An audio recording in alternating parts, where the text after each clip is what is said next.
Et donc il y a une forme de destruction de la concurrence.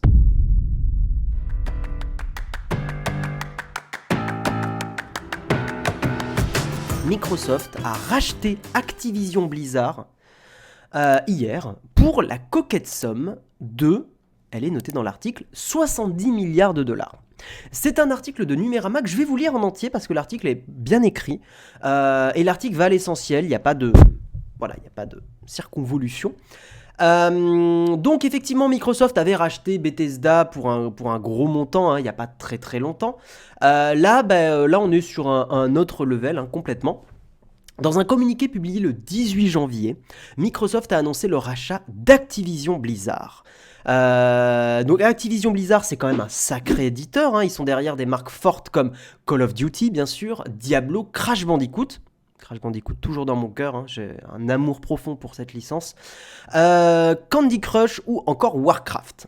Le journaliste Jason Schreier, officiant pour Bloomberg, avait damé le pion. Effectivement, il y avait eu des rumeurs grâce à lui. La famille Xbox n'a pas voulu laisser traîner la rumeur trop longtemps. Le montant de la transaction avoisine les 70 milliards de dollars. C'est énorme. C'est 10 fois plus que le chèque signé pour récupérer Bethesda. Voilà, donc Bethesda c'était environ 7 milliards de dollars, là c'est 70 milliards de dollars. Et pour vous donner une autre comparaison, Disney, quand ils ont racheté Star Wars, c'était 4 milliards de dollars. Donc là on passe de... en comparaison, 4 milliards de dollars, c'est pas énorme. Enfin si, c'est énorme, mais c'est pas énorme en comparaison.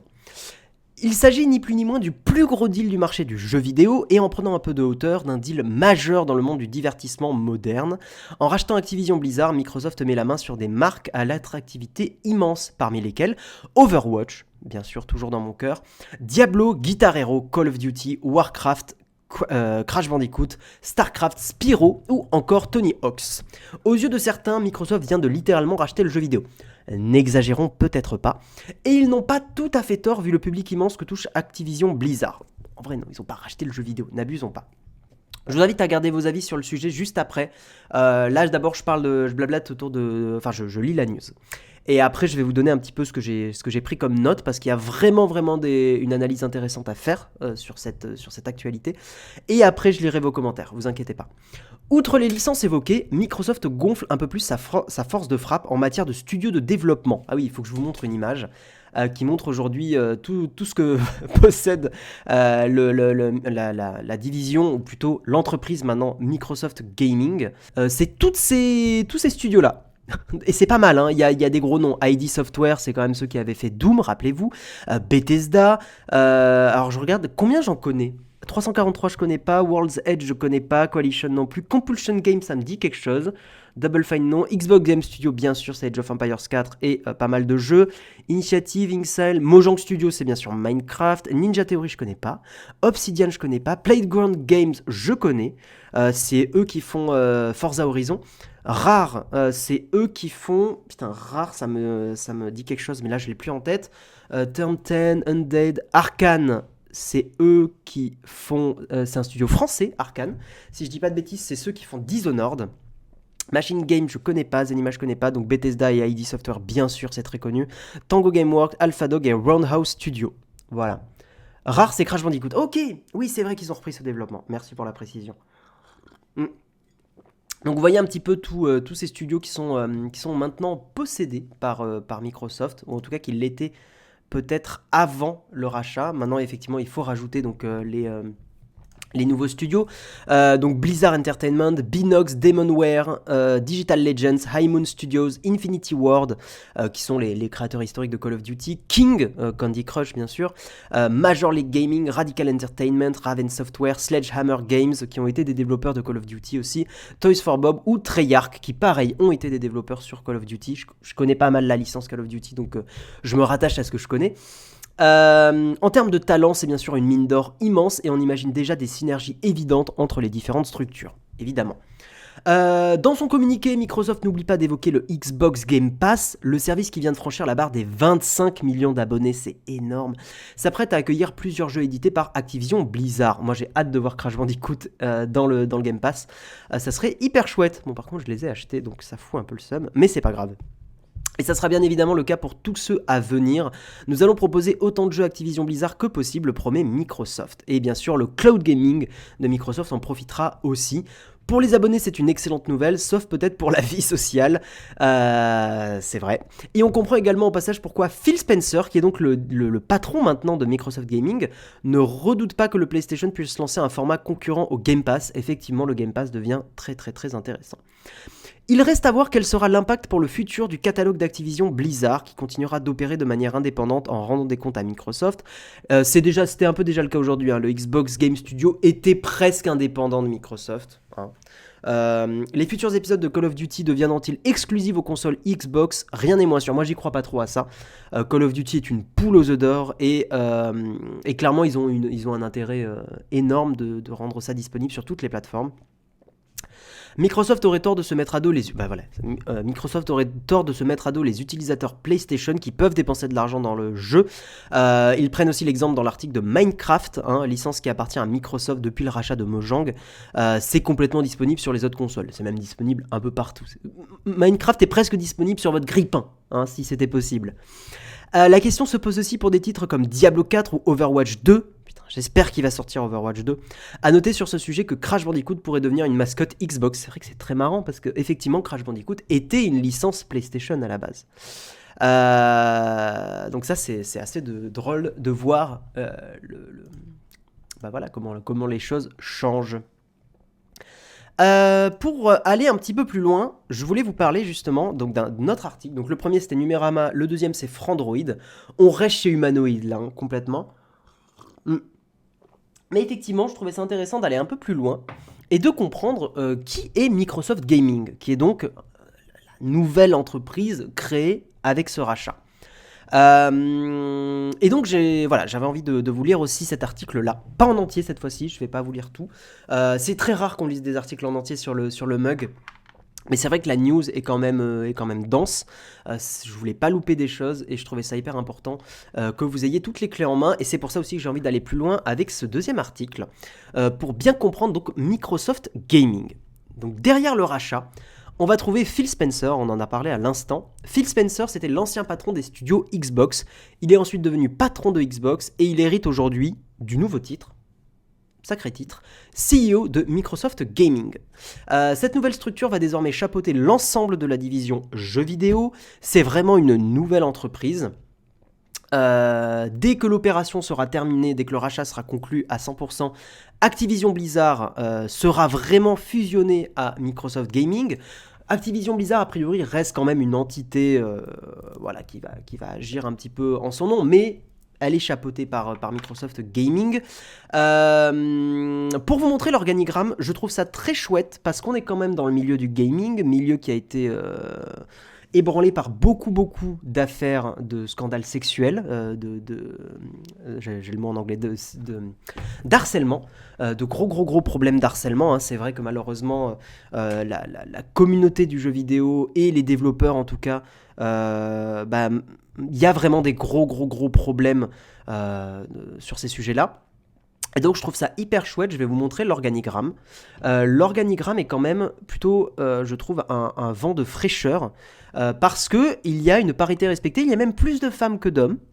Alors je suis pas forcément pour qu'il y ait plus de femmes que d'hommes, mais au moins il y a une parité qui est respectée, et je trouve que justement avec tout le bordel qu'il y a eu autour des problèmes d'harcèlement et tout ça, je trouve ça hyper bien que Microsoft ait fait l'effort de mettre autant, voire même un peu plus de femmes dans l'organigramme et dans la direction justement de Microsoft Gaming. Je trouve ça extrêmement bien.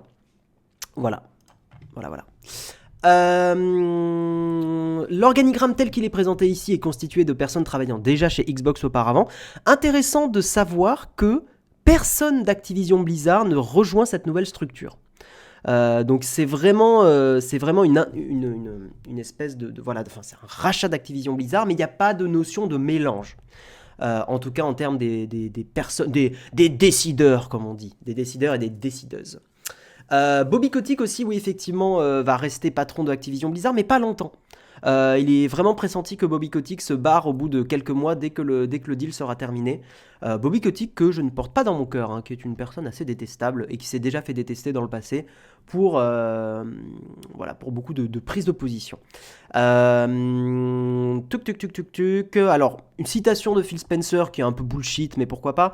Ensemble, nous construirons un avenir où les gens pourront jouer aux jeux qu'ils veulent, pratiquement où ils veulent. Mais c'est intéressant de voir cette déclaration parce que vraiment tout ce qui est cloud gaming, c'est l'avenir. Le fait de pouvoir jouer n'importe où avec son smartphone, avec de la puissance déportée, on vous l'analysait déjà dans le mug, mais c'est effectivement le futur du jeu vidéo. Il est quasi certain que ça soit vers ça, vers quoi on se tourne. À la clôture de l'opération, on va terminer avec ça, Microsoft disposera de 30 studios internes de développement de jeux. Ça va être, d'un point de vue managérial, ça va être extrêmement complexe à gérer tout ça. Donc je suis très curieux de savoir comment ils vont se démerder. Donc 30 studios internes de développement de jeux, ainsi que des capacités supplémentaires d'édition et de production d'e-sport. Donc l'e-sport va prendre une place importante aussi. Et effectivement, Activision Blizzard, c'est 400 millions de joueurs actifs, donc c'est intéressant d'avoir 400 millions de joueurs actifs. C'est potentiellement 400 millions de gens qui prennent un Xbox Game Pass. Enfin, j'exagère un peu évidemment, mais voilà. Wallibalou. Donc si vous avez un avis sur le sujet, n'hésitez pas à le mettre dans le chat maintenant, parce que je vais prendre le temps de vous lire un petit peu. Qu'est-ce que vous pensez de toute cette histoire ? Et vous allez voir, moi je vais lire un petit peu vos messages et ensuite je vais vous dire ce que j'en pense. Parce que j'ai pris mes petites notes et je vais essayer de vous analyser ça et de vous décortiquer ça. Parce qu'il y a beaucoup à dire. Beaucoup à dire. Salut le subconscient, bienvenue à toi. World of Warcraft dans le Game Pass sans surplus, c'est pas impossible. De toute façon, World of Warcraft est en perte de vitesse, donc ils auraient tout intérêt à le rendre, à l'inclure en fait dans le Xbox Game Pass. D'un point de vue business, ça me paraît vachement intelligent de faire ça. Je pense que ça changera pas grand chose. Je ne suis pas du tout d'accord avec toi, HD Loga. Je pense au contraire que c'est un gros bouleversement dans le milieu du jeu vidéo. Je pense que ça va changer énormément de choses. Je pense que ça va poser des problématiques de type monopolistique. On va en reparler juste après. Mais non, c'est un bouleversement dans le monde du jeu vidéo. C'est très important ce qui est en train de se passer. Je vais redire le chiffre. C'est un rachat à 70 milliards de dollars. C'est énorme. C'est énorme, 70 milliards de dollars. C'est Disney, quand ils ont racheté Star Wars, on l'a dit tout à l'heure, c'était 4 milliards de dollars. Et on trouvait déjà cette somme énorme. Je veux une Xbox maintenant. Bah écoute, Flonflon, je te comprends. D'ailleurs, pour information, il y a des séries X qui sont globalement dispo, un peu, qui ont été restock dans pas mal d'endroits, si ça vous intéresse. Les séries S sont très bien, mais il y a la série X qui est dispo. Bonjour à toi, vieille chaussette, très beau pseudo. Les autorités de concurrence mondiale ont encore leur mot à dire avant que ça soit finalisé. Ouais, je suis curieux de voir comment ça va évoluer, on va en reparler. Avoir Xbox, le Game Pass et Activision, ça me paraît gros en termes d'anti-concurrence. Mais c'est intéressant que vous ayez ce réflexe de parler de ça dans le chat, c'est plutôt sain de mentionner les problèmes de concurrence. On n'a rien dans l'univers du multimédia divertissement d'une telle ampleur en termes de somme de rachat. Je crois que c'est la première fois qu'il y a une telle somme. Ah oui, et donc oui, bien sûr, Swine Live, ça c'est ce que j'ai dit dans mes notes. Je vais peut-être vous en parler maintenant. Mais effectivement, il y a eu déjà beaucoup de départs dans Activision Blizzard. Et effectivement, il y a un ménage qui est en train d'être fait des personnes qui sont responsables de harcèlement sexuel, voire des choses bien plus graves. Donc c'est une très bonne chose. Je vais vous donner un peu mon analyse sur ce sujet-là. Mais d'abord, je bois un peu de kawa. Je vais vous donner un petit peu mon analyse. Et en fait, je vais vous le faire en mode pourquoi c'est génial, pourquoi c'est flippant. Je vais commencer par le pourquoi c'est génial. D'un point de vue de gamer, en tout cas pour moi, ça va rendre le Game Pass encore plus intéressant. Déjà que le Game Pass est quand même très chouette aujourd'hui parce que ça coûte un peu plus d'une dizaine d'euros par mois. Ça va rajouter des jeux, ça va rajouter des licences. Et d'un point de vue gamer, ça va être hyper chouette. Notamment des nouvelles licences, va y avoir toutes les licences Blizzard, va y avoir comme je vous l'ai dit tout à l'heure Crash Bandicoot. Moi je suis hyper content. Voilà, et si vous n'avez pas essayé Crash Team Racing, j'espère qu'il sera rajouté au Game Pass et j'espère que vous aurez l'occasion d'essayer parce que je trouve que c'est une super alternative à Mario Kart. Ça change un petit peu, je suis d'ailleurs en train d'y rejouer en ce moment à Crash Team Racing et c'est un jeu que j'aime. C'est pas Crash Team Racing, c'est Crash Team Field. À chaque fois, je dis Crash Team Racing, mais c'est le nouveau Crash Team Racing. Bref. On est aussi... Pourquoi je trouve ça génial, c'est qu'on est dans une forme de Netflixation du jeu vidéo. Et moi, j'ai toujours trouvé que tout ce qui est, tous les systèmes à abonnement, c'est plutôt une bonne chose dans le monde du divertissement parce qu'en fait, au final, je trouve qu'on dépense moins pour le divertissement jeu vidéo. Là où avant, pour jouer au dernier jeu en date, fallait dépenser au moins 60 balles. Là, il va falloir juste dépenser 12 € par mois. Vous n'êtes pas obligé de prendre tous les mois en plus. Ça permet, je trouve, de réduire le budget divertissement. Donc moi, je trouve ça assez génial. D'un point de vue de développeur, pour avoir été aussi de l'autre côté du rideau, je préfère aussi les systèmes d'abonnement dans le sens où, pour l'industrie, un abonnement, c'est un revenu régulier. Un revenu régulier, quand on est une entreprise, c'est beaucoup plus intéressant que des revenus one-shot. Et je pense que pour l'industrie, c'est plus simple parce que ça va permettre aussi d'éviter les crunchs. Et je parle pas des céréales du matin. Donc ça va éviter les périodes de rush à outre mesure. Ça va motiver aussi les studios de développement à faire des mises à jour, à faire revenir les joueurs sur les jeux au bout de 6 mois, au bout de 1 an. Donc tout ça, pour moi, je trouve que c'est un point positif pour l'industrie. Alors, c'est chiant après aussi les abonnements. On est d'accord que maintenant on commence à avoir des abonnements pour tout et n'importe quoi, ça devient un peu pénible. Mais je trouve que dans le secteur du jeu vidéo, c'est hyper intéressant. Autre point positif de ce rachat, c'est qu'on est en train vraiment de voir une assainisation, je crois que c'est le bon mot, du milieu du jeu vidéo. Encore une fois, je vous ai parlé tout à l'heure des scandales sexuels. Et d'ailleurs, je suis même venu à me poser la question, est-ce que ces scandales qui ont vraiment ébranlé Activision Blizzard, est-ce que c'est pas la raison principale de la revente ? Est-ce que cette revente n'est pas due à ces scandales-là, au fait aussi que Blizzard est très mal vu en ce moment. Enfin, on a vu ce qui s'est passé avec Warcraft 3, qui a été sous-traité à un studio qui a sorti une version remasterisée de Warcraft complètement pétée du cul. Donc effectivement, on peut se demander si c'est pas, si ces raisons cumulées ne sont pas les causes du rachat. Et puis, ce qui est génial aussi, c'est que le fait que Microsoft chapeaute tout ça, ça va donner plus de moyens pour les studios. Chaque studio va être derrière, va être sous la coupe de Microsoft. Microsoft est un GAFAM, Microsoft a beaucoup d'argent, donc ça rend les choses hyper intéressantes.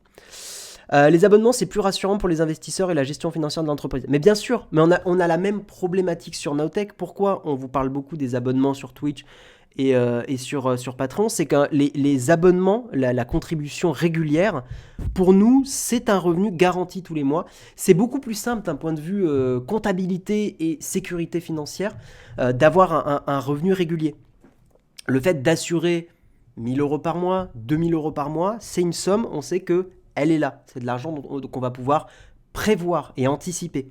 Là, dans 6 mois, on sait que dans 6 mois, il y aura toujours une certaine somme de la contribution. Donc pour nous, c'est hyper important et hyper intéressant. N'hésitez pas à contribuer, bien sûr. Maintenant, je vous ai parlé des choses positives. Je vais vous expliquer pourquoi ce rachat est quand même flippant. En tout cas, il y a une partie qu'on peut analyser comme flippante. Et vous connaissez mes positions sur les GAFAM. Il y a quand même une problématique donc les GAFAM, c'est Google, Apple, Facebook, Amazon et Microsoft. D'ailleurs, on ne devrait pas dire GAFAM aujourd'hui, on devrait dire les AFAM, les AAFAM, parce que c'est plus Google, c'est Alphabet. Excusez-moi. Oui, donc en fait, on est vraiment dans un cas où Microsoft achète un nouveau service achète un nouveau pan de l'industrie numérique, achète une partie du divertissement. Et donc, il y a une forme de destruction de la concurrence. Et on le sait, on est dans un système capitaliste. Alors, bien ou pas bien, c'est votre avis. Mais la concurrence, elle est hyper essentielle pour éviter les abus. Alors, il y a les lois, bien sûr, il y a les États qui vont essayer d'éviter ça. Mais dans un système capitaliste, la concurrence est importante. Très très importante, parce que sinon les entreprises se permettent de faire n'importe quoi, d'augmenter les prix, etc. Et tout ça va peut-être amener à justement une augmentation des prix. Et on voit ce qui se passe avec Netflix, Marion vous en a parlé hier. Netflix, ça fait des années qu'ils augmentent doucement leur prix, on est bientôt à un abonnement Netflix à 20 € par mois. Je vous rappelle qu'à la base on était à 10 € par mois. Donc ça c'est un petit peu embêtant. Autre problème, c'est Sony. Toujours dans les problématiques de pratiques anticoncurrentielles, ça va être très compliqué pour Sony de concurrencer Microsoft. Pourquoi ? Parce qu'en 2020, j'ai fait mes petites recherches, Sony, à la bourse, en estimation de l'entreprise, Sony, ça représentait 145 milliards d'euros, alors que Microsoft, c'est 1830 milliards d'euros de valorisation boursière. Donc on est quand même presque à... Microsoft est une entreprise, pour simplifier ça, qui vaut 10 fois plus que Sony en termes de valorisation boursière. C'est énorme. On est vraiment dans une situation de David contre Goliath, complètement. Donc c'est vrai que ça va être compliqué pour Sony parce qu'ils ont moins de cash, ils ont moins de moyens, ils sont moins valorisés. Ça va être compliqué. Ça va être compliqué pour Sony par exemple, racheter des studios. Ça va être compliqué pour Sony de faire face, quoi, tout simplement. Donc voilà. Voilou. Et maintenant, pour tempérer un petit peu tout ça, j'ai quand même envie de vous rassurer un peu en disant que le marché du jeu vidéo aujourd'hui reste, bon c'est une analyse un peu à l'emporte-pièce, mais reste quand même un marché assez concurrentiel, dans le sens où il reste Nintendo, qui est quand même un acteur hyper important. Il reste Sony n'est pas mort, Sony peut quand même rebondir. Et puis surtout, le marché du jeu vidéo vit aussi à travers les indépendants, des studios qui se créent, des jeux qui se développent. Et il y a encore une belle place aussi pour les indés. Alors ils n'auront jamais la puissance financière d'un Microsoft, mais en termes de popularité de jeu, en termes de revenus, les indés peuvent pas mal se dépatouiller et se défendre. Donc c'est en ça où je m'inquiète pas trop de la créativité qu'on va avoir dans le jeu vidéo, du fait voilà, d'avoir quand même plusieurs acteurs. Il va y avoir des gros acteurs, mais il peut y avoir encore des petits acteurs. Donc voilà, je trouve que c'est pas non plus un scandale monstrueux que Microsoft ait racheté Activision Blizzard, mais c'est à surveiller. Il y a Steam, bien sûr, aussi. Il y a Riot Games. Merci Saxi. Je ne l'ai pas noté, mais bien sûr qu'il y a Riot Games. Donc, vous voyez, on n'est pas dans une situation comme, par exemple, iOS et Android, Apple et Google. Sur le choix d'un téléphone aujourd'hui, il n'y a que 2 vrais choix. Là, on a encore à boire et à manger dans plein d'acteurs différents. Donc, ça reste assez rassurant. Là où, effectivement, le duopole Apple-Google est plus inquiétant en termes de marché du smartphone, par exemple, je trouve. Le marché américain survalorise complètement les entreprises américaines. Oh, je pense pas, lolilol. Activision Blizzard, ça reste une entreprise énorme, ça reste beaucoup de talent, ça reste du potentiel. En fait, les rachats sont extrêmement chers parce que les rachats sont aussi basés sur le potentiel d'une entreprise. Et moi, ça m'étonne pas que Activision Blizzard, même avec les scandales, qu'Activision Blizzard vale encore aujourd'hui énormément d'argent. Attention à la façon dont tu comptes la valorisation boursière de Sony, car il s'agit d'une entreprise japonaise où chaque entité est indépendante. Si tu ne prends compte que la division gaming, cela il faut... Non, parce que, Shourmo, tu as quand même Microsoft derrière. Et Microsoft peut injecter du cash dans une entreprise, peut financer, peut être là. Là où Sony, c'est plus compliqué. Je trouve ça plus pertinent de voir justement la valorisation boursière de l'entreprise globale, parce que l'entreprise globale peut aider ces petites filiales, entre guillemets. Moi je trouve ça beaucoup plus pertinent de le voir comme ça. Si Microsoft Gaming est dans la panade, ils peuvent très bien toquer à la porte de Microsoft en disant on a besoin de sous, on a besoin de cash. Et c'est dans les moments complexes où ça peut être intéressant. Tu vois, c'est Microsoft qui a racheté Activision Blizzard, c'est pas Microsoft Gaming ou Xbox Game Studio, c'est bien le GAFAM Microsoft. Donc tu vois bien que c'est plutôt, je trouve, pertinent de parler en termes de valorisation boursière. Pas d'accord, Riot et Epic Games, c'est Tencent plus bien d'autres marques. C'est vrai que c'est Tencent, tu as raison de le préciser. Je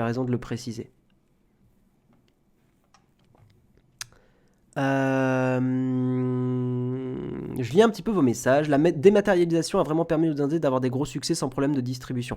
Exactement, c'est là où effectivement je trouve qu'on ne peut pas faire de parallèle avec le monde du smartphone, où il y a encore beaucoup de problématiques de distribution des applis. On en parle à chaque fois dans le mug, mais effectivement, c'est pour ça que je continue de trouver que l'App Store et le Play Store sont des pratiques anticoncurrentielles. Là où dans le marché du jeu vidéo, vous pouvez acheter vos jeux. En fait, un développeur peut proposer son jeu sur plusieurs plateformes différentes. Et ça reste globalement assez sain. Un développeur peut très bien venir proposer son jeu sur GOG, sur Steam, sur le store d'Epic Games, sur le Xbox Store, enfin le Microsoft Store. Enfin, vous voyez, il n'y a pas cet accaparement par 2 entités des moyens de diffusion des applications ou des jeux. C'est ça qui est vraiment reproché à Apple et Google, et c'est ça que moi que je trouve critiquable. Là où effectivement le monde du jeu vidéo reste un secteur où il y a une certaine liberté d'entreprendre.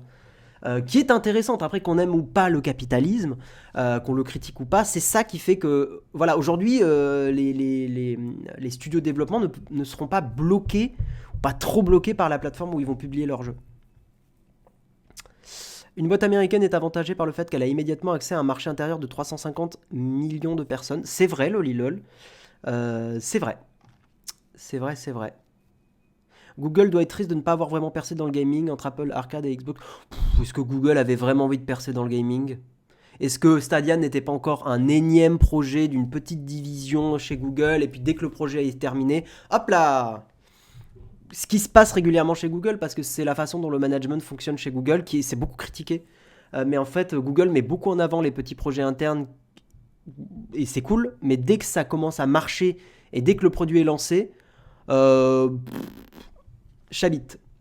Genre, ça devient inintéressant, et les personnes passent sur d'autres projets.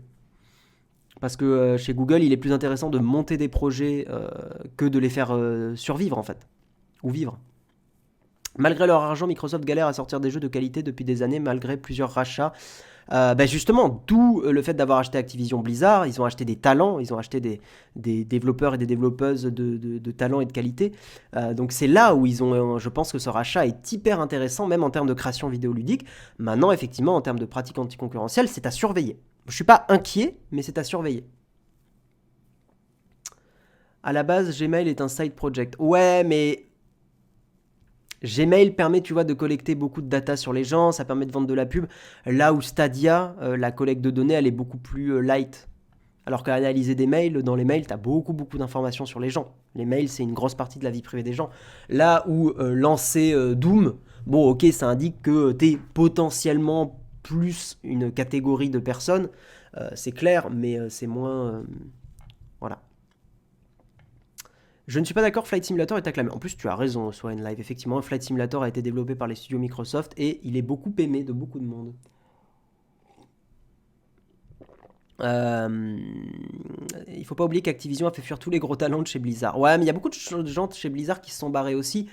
Tu regardes ce qui s'est passé avec Overwatch, c'est Jeff Kaplan, qui était le directeur du développement de Overwatch, qui s'est barré d'ailleurs un peu du jour au lendemain et voilà, son départ a fait bizarre parce qu'il est vraiment parti. Il n'est pas parti à cause d'une maladie ou à cause d'un changement de. Enfin, il est vraiment parti parce que effectivement, il y avait des problèmes dans la direction et probablement à cause d'Activision. Activision qui voulait maximiser les profits, là où Blizzard a une culture d'entreprise beaucoup plus libre et créative. Maintenant, c'est vrai que Blizzard a aussi un souci de mettre des 10 ans à développer un jeu. Et il y a quand même un équilibre à trouver entre la partie business et la partie créative. C'est hyper important de trouver cet équilibre parce que si on laisse des développeurs libres à 100%, des jeux vont mettre des dizaines d'années à être sortis et je ne suis pas convaincu que ça soit non plus la bonne solution. Je pense que l'équilibre est important, le fait d'avoir des deadlines c'est assez important. Maintenant, le problème c'est quand les deadlines sont impossibles à tenir, donc ça c'est une autre problématique pour l'avoir vécu en entreprise aussi. Mais il y a un vrai travail de collaboration à avoir entre la partie business et développeur et souvent ces deux entités ne collaborent pas, elles se clashent. Donc ça c'est problématique.